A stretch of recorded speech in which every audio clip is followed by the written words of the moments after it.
Hello et bienvenue dans ce 14e épisode de Night Talk.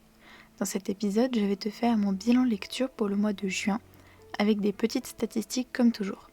C'est un épisode qui va être très court étant donné que mon mois de juin a été catastrophique en termes de lecture, je n'ai lu que 2 livres. J'espère que l'épisode va te plaire quand même s'il est très court. On démarre donc avec quelques petites statistiques. Comme je le disais, j'ai lu 2 livres au mois de juin. Ce sont 2 livres plutôt thriller policier, un qui penche plus vers le thriller réaliste et l'autre vers le policier fantastique. En tout, j'ai lu 1186 pages pendant le mois de juin, ce qui en fait mon plus petit mois de lecture.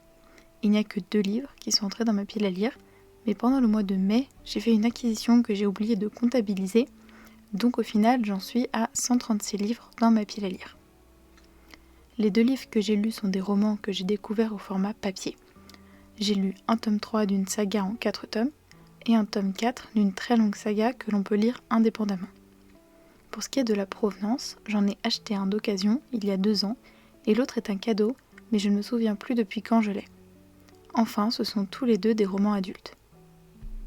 Commençons avec le premier tome que j'ai lu et qui est L'Égaré de Donato Carisi, le tome 3 de la saga Le Chuchoteur, publié aux éditions Le Livre de Poche.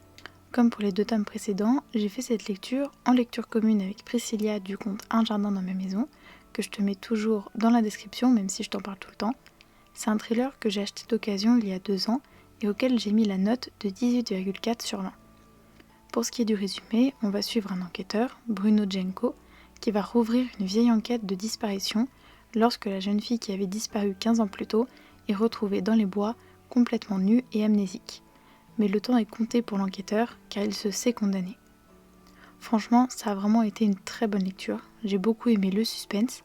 J'ai adoré retrouver l'écriture si caractéristique de Donato Carisi qui sait nous retourner le cerveau à plusieurs reprises et notamment à la fin. Honnêtement, c'est une fin impossible à voir venir.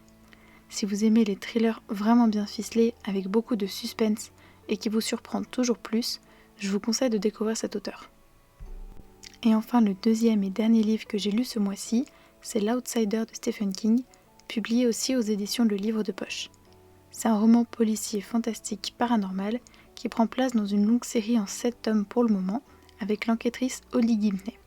Mais comme je le disais, ils peuvent se lire indépendamment, puisque les enquêtes ne sont pas liées entre elles. C'est un cadeau que m'avait fait ma petite sœur il y a plusieurs années, mais je ne saurais pas dire depuis quand exactement je l'ai dans ma pile à lire.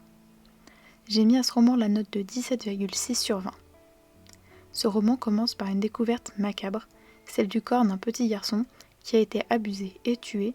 Très vite, les enquêteurs retrouvent le coupable, c'est Terry Maitland, un entraîneur de la ville connu de tous. Son ADN est partout sur la scène de crime, et pourtant, il nie. Malgré leur certitude, les enquêteurs se voient bientôt confrontés à plusieurs problèmes et commencent à se demander si le coupable est vraiment celui qu'ils croient. Encore une fois, j'ai trouvé ce roman vraiment bien construit, avec la touche de fantastique et de paranormal propre à Stephen King, toujours en frôlant le réel. C'est une grosse brique et pourtant, une fois que j'étais dedans, ça se lisait vraiment bien. L'auteur s'est captivé son lectorat, il n'y a aucun doute là-dessus.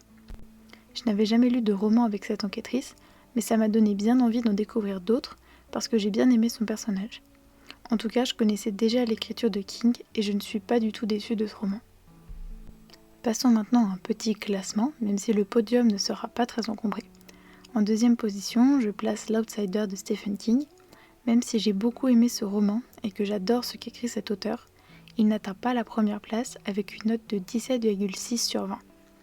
En revanche, Donato Carisi a encore réussi avec moi, avec L'Égaré qui est donc en première place, avec la note de 18,4 sur 20. Ça a vraiment été une très bonne lecture. L'épisode d'aujourd'hui a été bien plus court que d'habitude puisque j'ai fait très peu de lectures au mois de juin.